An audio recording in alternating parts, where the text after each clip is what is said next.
بسم اللہ الرحمن الرحیم ایاک نعبد و ایاک نستعین۔ میں سب سے پہلے تو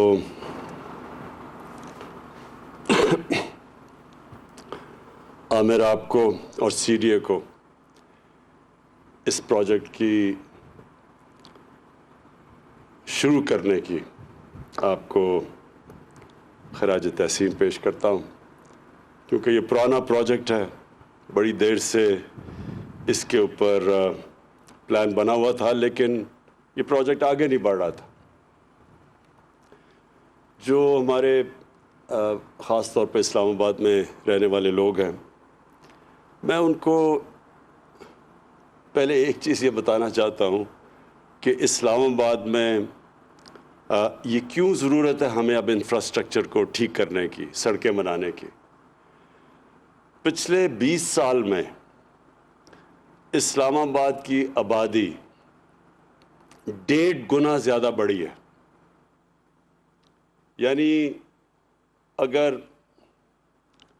یہ سوچیں کہ اگر اسلام آباد کی آبادی فرض کریں کہ اگر 1 لاکھ تھی آج سے 20 سال پہلے، تو یہ آج آبادی پہنچ گئی ہے 2.5 لاکھ پہ۔ تو یہ جب ایک آبادی 1.5 لاکھ بڑھتی ہے تو اس کا مطلب کہ انفراسٹرکچر بھی اس کے ساتھ بڑھنا چاہیے، نہیں تو یہاں سڑکوں اور کئی سڑکوں کے اوپر آپ دیکھ رہے ہیں کہ پریشر پڑنا شروع ہو گیا ہے اور یہ بڑھتا جائے گا۔ تو یہ جو رنگ روڈ کا کانسیپٹ ہے یہ بڑا اچھا ہے۔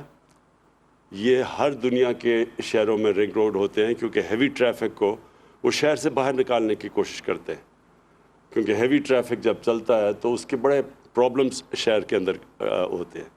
اور اسلام آباد تو ایک اللہ نے ایسا شہر بنایا ہے، یہ جو جگہ ایسی ہے، شہر نہیں، یہ اللہ نے جو جگہ ہے یہ اسلام آباد میں، شاید ہی دنیا میں اس طرح کا کہیں موسم ہو، اور جو اسلام آباد کی بارش ہے، یہ لوگوں کو آئیڈیا نہیں ہے ابھی کہ یہ جتنی لنڈن میں بارش ہوتی ہے اتنی اسلام آباد میں بارش ہوتی ہے۔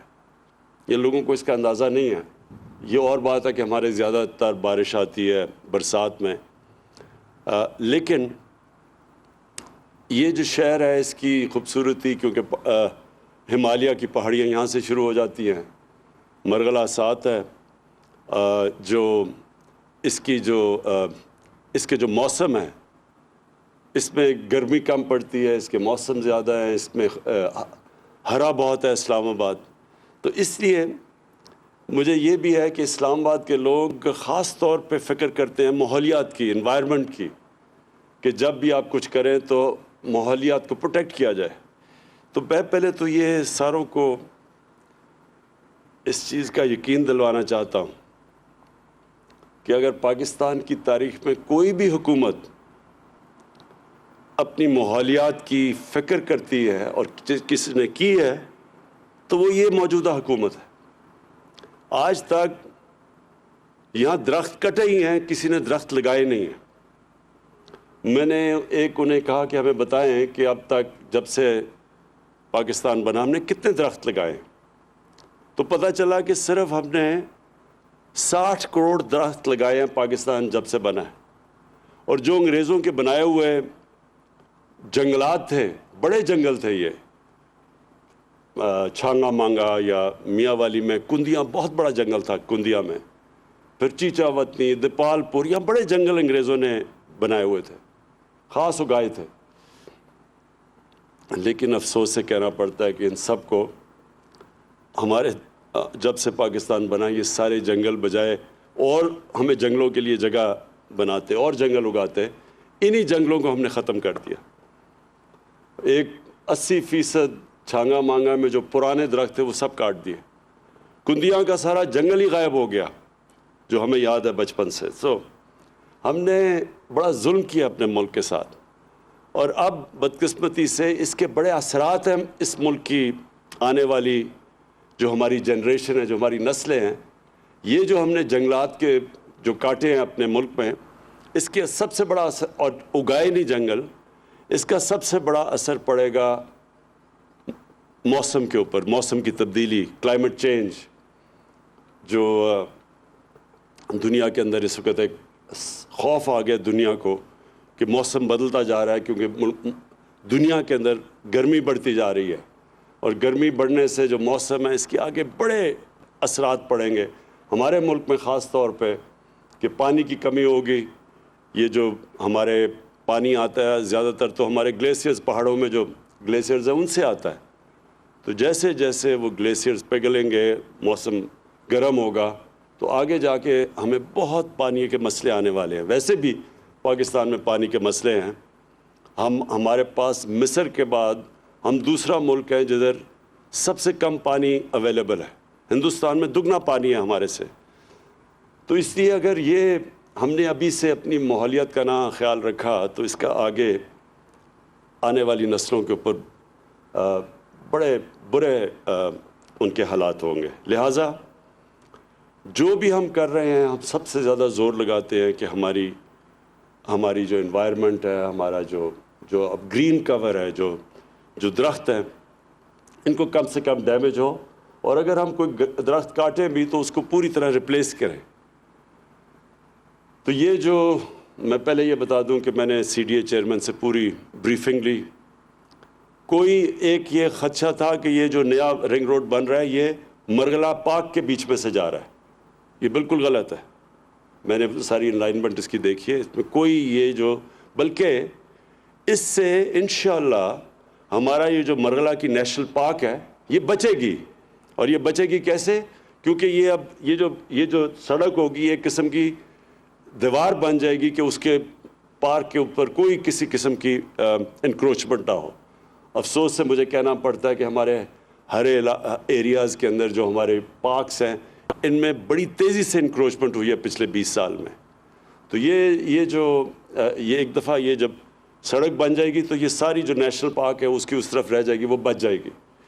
اور سب سے بڑی بات یہ کہ ٹورزم کے لیے بھی بڑا فائدہ ہوگا. یہ ہمارا جو سارا ٹریفک پھنس جاتا ہے جا کے باراکاؤ میں، جو بھی گرمیوں میں اب بڑا جب گلیات میں ٹریفک جاتا ہے تو وہاں بڑے بڑے میلوں کے ٹریفک جیمز ہو جاتے ہیں، کیونکہ وہاں باٹل نیک ہے. تو اس سے وہ بھی اسے بائی پاس کر جائے گا. وہ بہت بڑا فائدہ ہوگا لوگوں کے لیے اور سہولت پیدا کرے گا. اور ادھر سے بھی جو لاہور سے ٹریفک آ رہا ہوگا، ادھر پیچھے سے پنجاب سے آ رہا ہوگا، وہ بھی سب کچھ بائی پاس کر جائے گا، جو اب تک سارا ٹریفک پہلے شہر میں آتا ہے. تو اس سے انشاءاللہ اسلام آباد میں بہت آگے جاتے، جس طرح ہماری آبادی بڑھتی جا رہی ہے، یہ جو رنگ روڈ ہے، یہ سارے معاملات، یہ جو کنجیشن ہے، اس کا انشاءاللہ یہ مسئلہ حل کرے گا. میں آخر میں صرف ایک چھوٹی بات کرنا چاہتا ہوں کہ ہمارے ملک میں بڑی بدقسمتی ہے کہ کئی دفعہ ہماری پولیٹیکل پارٹیز بھی، کئی دینی جماعتیں اسلام کو غلط استعمال کرتی ہیں، اور ایسا استعمال کرتی ہیں کہ اپنے ملک کو ہی نقصان پہنچا دیتی ہیں. اور دوسروں کو تو کوئی فرق پڑتا نہیں ہے، لیکن اپنے لوگوں کو، ہم اپنے ملک کو نقصان پہنچا دیتے ہیں. اس ملک کے اندر میں آپ کو واضح کر دوں کہ جو ہمارے لوگ ہیں وہ سب نبی صلی اللہ علیہ وسلم سے پیار کرتے ہیں. یہ وہ ملک ہے جو اسلام کے نام پہ بنا تھا، جس کا نعرہ تھا پاکستان کا مطلب کیا، لا الہ الا اللہ. اور میں نے کہیں بھی اس طرح کا اپنے دین سے لگاؤ اور اپنے نبی صلی اللہ علیہ وسلم سے عشق میں نے کسی ملک میں ایسا نہیں دیکھا جو ہمارے ملک میں. تو پہلے تو سب کو ایک بات بتا دوں کہ ہم سب کا مقصد ایک ہے. یہاں ووٹنگ کروا لیں، ساری قوم پوچھ لیں لوگوں سے، تو کوئی بھی، اور باقی ملکوں میں بھی ووٹنگ کروائیں، میں آپ کو یقین سے کہتا ہوں کہ یہ لوگ سب سے زیادہ آپ کو دیکھیں گے کہ اپنے دین سے بھی پیار کرتے ہیں اور اپنے نبی سے بھی. تو مجھے سر افسوس یہ ہوتا ہے کہ کئی دفعہ اس پیار کو غلط استعمال کیا جاتا ہے. کیا حکومت کو فکر نہیں ہے اس چیز کی کہ جب ہمارے نبی صلی اللہ علیہ وسلم کی شان میں گستاخی ہوتی ہے تو کیا ہمیں تکلیف نہیں ہوتی؟ کون فیصلہ کرے گا؟ کیا کسی کے دل کو چیر کے کسی نے دیکھا کہ کون زیادہ پیار کرتا ہے نبی سے اور کون کم کرتا ہے؟ تو یہ اس کو جب استعمال کرتے ہیں غلط طریقے سے، ہم کوئی اپنے دین کو فائدہ نہیں پہنچا رہے. ہم جس ملک میں جرم ہوتا ہے ان کو نقصان نہیں پہنچا رہے، ہم اپنے آپ کو نقصان پہنچاتے ہیں. یہ میں آج آپ کو یقین دلا دوں کہ میرا اپنی قوم سے وعدہ ہے، اپنے لوگوں سے، کہ کوئی بھی پاکستان کی تاریخ میں اگر اس کے لیے دنیا میں کیمپین چلائے گا، اور انشاءاللہ ایک وقت وہ آئے گا کہ کسی کی مغرب کے ملکوں میں بھی لوگوں کو کسی کو خوف آئے گا کہ ہمارے نبی صلی اللہ علیہ وسلم کی شان میں گستاخی کرے. وہ اس لیے کہ اس کے لیے کیمپین کی ضرورت ہے.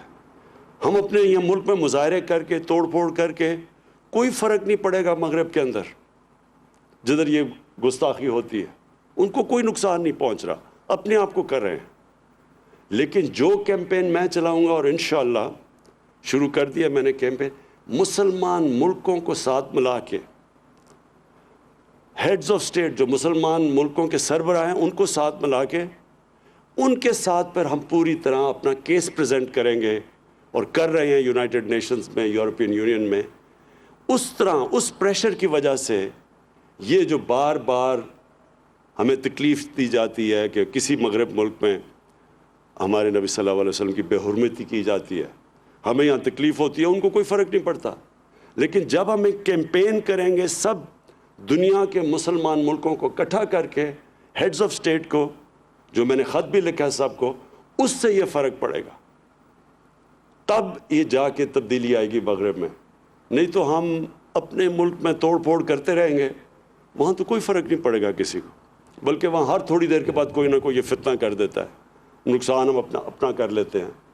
جو میری کیمپین ہے انشاءاللہ، اس سے ہم ہمیشہ کے لیے اس مسئلے کا حل کریں گے، تاکہ کوئی بھی باہر بیٹھ کے ہمارے نبی صلی اللہ علیہ وسلم کی شان میں گستاخی نہ کرے. بہت شکریہ.